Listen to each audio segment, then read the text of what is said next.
If you look at all of the great speakers, the great personalities, the great leaders of the world, whether it's in industry or whether it's in a creative field, whether it's in technology,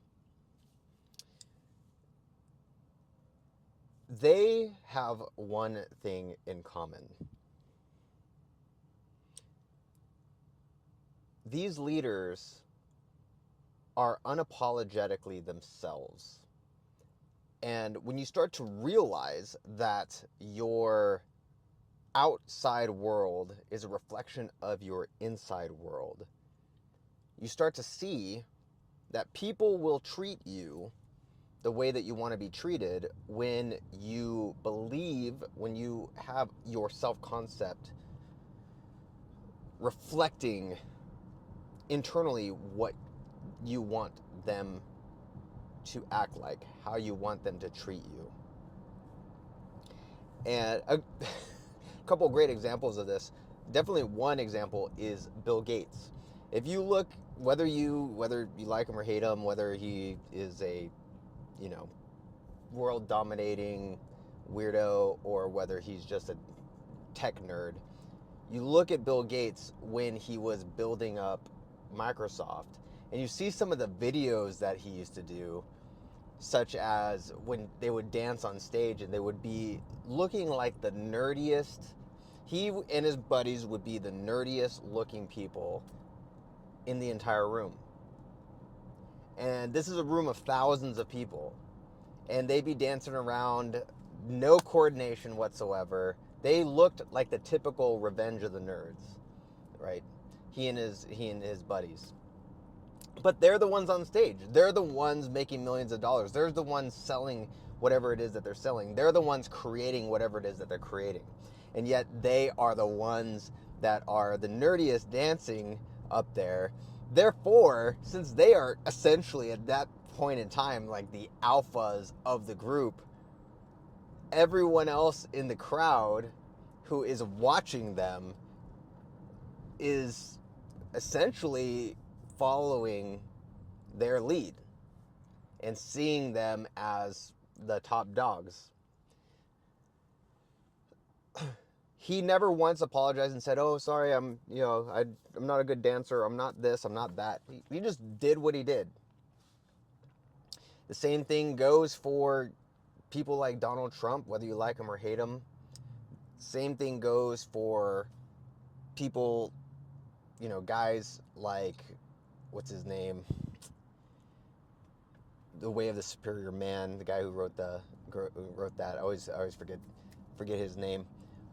Anyway, there are many people who speak their mind. Obviously David Goggins and so on. They speak and they do what they want to do, and they expect you to either do one of two things. You either don't like them and you go away, or you like them and you stay. That's it. They don't care how tough you are. They don't care how handsome you are. They don't care how pretty you are. They don't care what your boob size is, your butt size is. They don't care what your muscles look like. They don't care how much money you make. They don't care how funny you are or anything like that. They literally don't care. All they care about is, I'm putting myself out there and you either like it or you don't. I'm giving you the experience of David Goggins. I'm giving you the experience of Donald Trump. I'm giving you the experience of me. And you either like me or you don't. And if you don't, really, especially for the people who are really, really good people, if you don't understand, it's your loss. If you don't want to be a part of the group, it's your loss. And there are people like that. There are people who just don't understand. They will never understand you. I mean, you could give them the best experience ever, the best life ever. And there is a crazy dude dancing in the middle of the street right now. Do not hit my car. If you do, you will die. The by following their lead, by doing what they say, by being a part of their tribe, you can achieve greatness in a variety of areas. But some people just don't get it. Some people don't.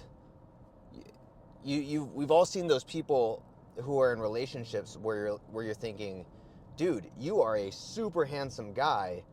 Why are you with this girl who is treating you like crap? And vice versa. You're a super beautiful girl. Why are you with this guy who's treating you like crap? It's often the reason being is because the person doesn't understand the value of real things. Imagine going to an orchestra, going and seeing a symphony, and this symphony is all of the top players in the world. It's a once in a lifetime chance, a once in a lifetime opportunity, and you know the value of it. You have done the research. You know the pieces. You know all of these specifics about this symphony. But the person you bring only likes country music because that's all they've ever grown up with. That's the only thing that makes them feel good. And stepping out of that bounds is uncomfortable for them. Stepping out of that bounds is boring. They don't understand the value at all. So you take them to this concert, what are they going to do? They're going to not appreciate it. They might want to leave early. They might even nudge you and be like, hey, how long is this going to be? They ruin your experience. And it's not because the symphony is not good. It's not because the players up there aren't the best of the best. It's because that person is unable to perceive the value of that symphony. And there are going to be people who you could be so much on self-development. You could be making a ton of money. You could be handsome. You could be smelling good, looking good, taking care of yourself, all of these different things. You could be doing all of those different things. And there are people out there who simply will not understand, cannot understand, and will not appreciate you. Some people are so used to trailer trash. They're so used to rude people. They're used to people who are what I mean by rude is people who they have none of that. They would rather have somebody who is much more dirty, smelly things. And I'm not joking. It is what it is. There are people in my life who like being in very dirty places. Growing up, we lived extremely poor. And we would go from motel to motel to hotel to apartment to it was always moving. Always, we were always moving. And we were extremely poor, and my mother would rather have that than to live a life that was more of the middle class with my grandmother. Okay, because that's what she was used to. That's what she had gotten so accustomed to living with, literally in trailers at some point, at sometimes, with other people that I didn't even know. And to be in a stable, comfortable, middle class environment was not in the cards. It was very difficult for her to comprehend that. And so it's not you. often that are you are not the problem. I know for me, I used to want to validate. I used to want to get people's opinions. I wanted to always be nice to everybody. I wanted people to love me. I wanted people to always give me good vibes and everything like that. A lot of the times, you're gonna see that. Well, it's almost impossible. No matter what, that's never going to happen. Your good feelings, your self-esteem comes from internal. It comes from the inside. Always. There are so many people who simply will not understand you. They won't understand your humor. They won't see the value in anything that you do. They might tolerate you. And I've gotten to the point where it does not matter who you are, what you look like, anything like that. If you're not excited to see me, if you're not excited to be around me, if you are not excited to spend time with me, if you think that you can just kind of tolerate me, I don't want anything to do with you. And it's not from a selfish point of view, from, hey, it's not from the view that I need to have all this validation and love and everything like that. I don't need it, but I want it. I don't want somebody who is like, oh, hey, Dean, how's it going? Oh, yeah, things are well. There's so many people that, you know, would, that in the past I would be like dying for their attention, dying for their validation, dying for that when, when I talk to them, they have like one word answers. I'm like, okay, cool. See ya. And I literally will not talk to them, to the point where I've had people come up to me saying, hey, did I do something wrong or whatever? And it's like, no, it's just, and I will literally tell them, it's not anything you do wrong. I just don't think we vibe well. And I literally only talk to people who are really, truly excited to be around me.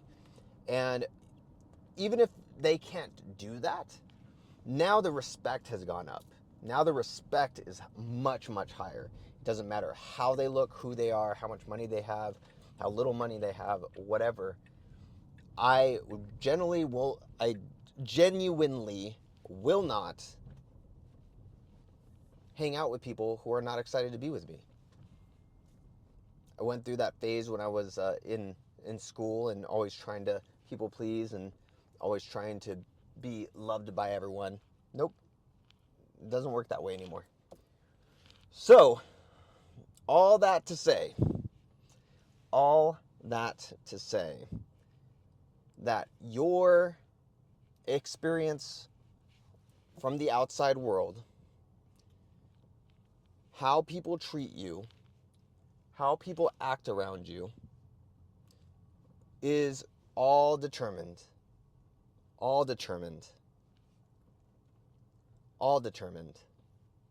by your inner world, how you feel about yourself, how you see yourself. So start seeing yourself as valuable. You are valuable. There are things that only you can do. There are funny, humorous things that only you could do. There are so many unique things about you that if anyone else were to do it, you would be, or they would be a bad version, a copycat version that would pale in comparison to who you are. So be proud of yourself. I know I'm proud of myself. I love it. And no matter where you're at in your life and where you're at financially or anything like that, you are extremely valuable. You're unique and you have a lot to give to other people. And there are people who are begging to have somebody like you in their life. All right? So I'll see ya. You are valuable.